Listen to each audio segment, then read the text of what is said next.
શું કોઈ વ્યવસ્થા એટલી અધિક સંવેદનશીલ હોઈ શકે છે કે એક વિધવા માતાને પોતાનું 5 બાળકોનું પેટ ભરવા માટે ગુનાખોરીના રસ્તે જવાની ચીમકી આપવી પડે? અમદાવાદના રાયપુર દરવાજા પાસે ફ્રૂટની લારી ચલાવી ગુજરાન ચલાવતા આરતીબેન લારી એસએમસી દ્વારા જપ્ત કરી લેવામાં આવી છે।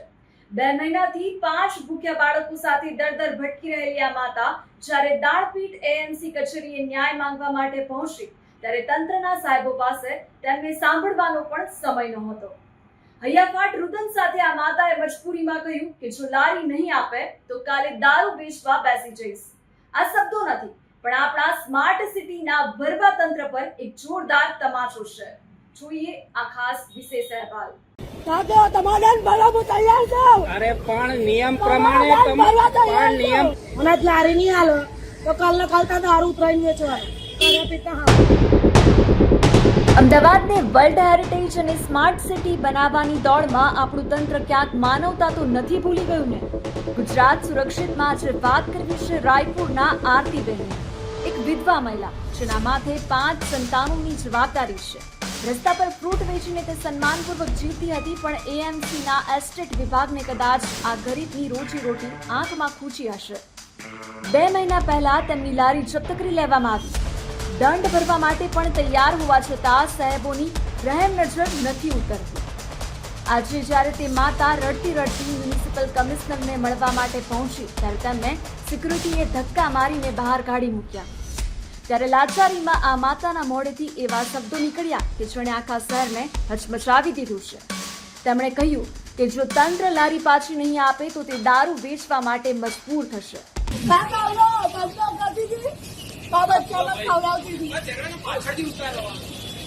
મારી ગાડી કોઈ ગઈ બાપ નહીં કઈ ગઈ સાગરીમાં કોઈ ગઈ ચાલો ચાલો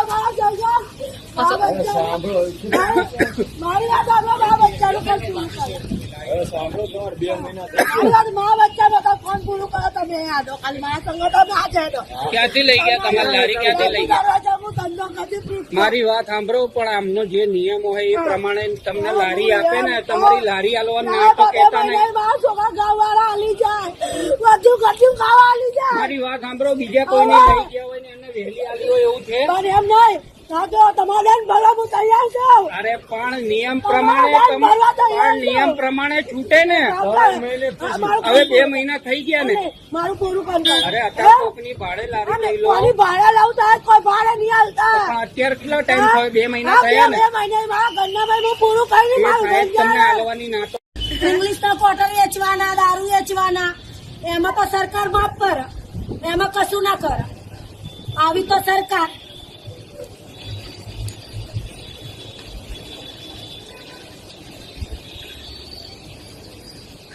મને લારી નહીં હાલો તો કાલ કાલતા દારૂ ઉતરાઈને વેચવાનું। શું તંત્ર કોઈને ગુનેગાર બનાવવા માટે મજબૂર કરવા માંગે છે? આ દ્રશ્યો છે અમદાવાદના એએમસી કચેરીના, જ્યાં એક માતા પોતાના 5 બાળકોના હક માટે આજીજી કરી રહી છે।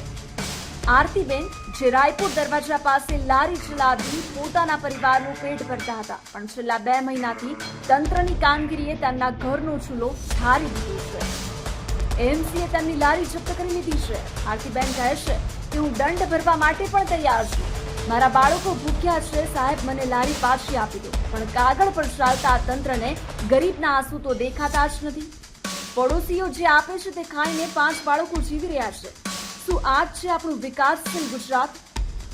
જ્યારે ન્યાયના દરવાજા બંધ થઈ જાય છે ત્યારે એક લાચાર માતા રૌદ્ર સ્વરૂપમાં આવી ગઈ। તેમણે તંત્ર પર કટાક્ષ કરતા કહ્યું કે જો લારી નહીં આપો તો હું કાલથી દારૂ વેચવા માટે બેસી જઈશ। આ વિધાન કોઈ ગુનાહિત માનસિકતા નથી, પણ તંત્રની નિષ્ફળતા સામેનો આક્રોશ છે।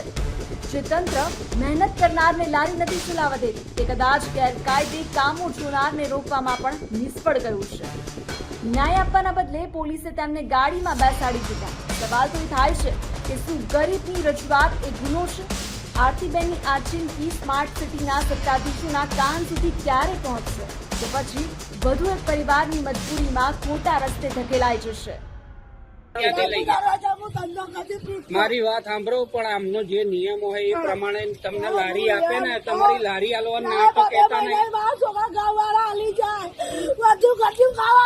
મારી વાત સાંભળો, બીજા કોઈને લઈ ગયા હોય ને એને વહેલી આલી હોય એવું છે? પણ એમ નહીં તો તમારે ભરવા હું તૈયાર છું. અરે પણ નિયમ પ્રમાણે પણ નિયમ પ્રમાણે છૂટે ને.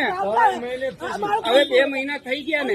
મારું પૂરું કરી દો. અરે અત્યારે કોકની ભાડે લારી લઈ લો. કોની ભાડે લાવતા હોય, કોઈ ભાડે નહીં હાલતા. પણ અત્યારે કેટલો ટાઈમ થયો? 2 મહિના થયા ને. 2 મહિને મારા ઘરના ભાઈ હું પૂરું કરી એ મારું સાહેબ ઘર તમને જાય. આલવાની ના તો. ઇંગ્લિશના કોટર વેચવાના, દારૂ વેચવાના, એમાં તો સરકાર માફ કરે, એમાં કશું ના કરે. આવી તો સરકાર.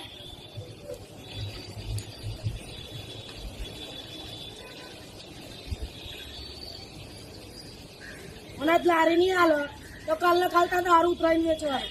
અને પીતા હામાં. તો ચોખ્ખું દવા પીવાની. ફરિયાદ કરાઈ દો બેન. હા.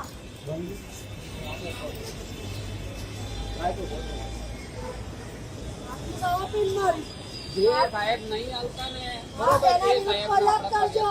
નકર હું ગાંધીનગર જઈશ સાહેબ. હું આજ છું કહું તમને. હું આજ જ કહી રહી. કેમ કે હું કંટાળી ગયેલી મારી સૌ. પણ નવી લારી લઈ રહ્યો ને તું આટલો તમે હલાવી દો ને. તમે હલાવી દો. કોણ હલાવ? તમે હલાવો નવી લારી. હલાવો તમે. બે જા બાજુ. બંધ કરી નહીં.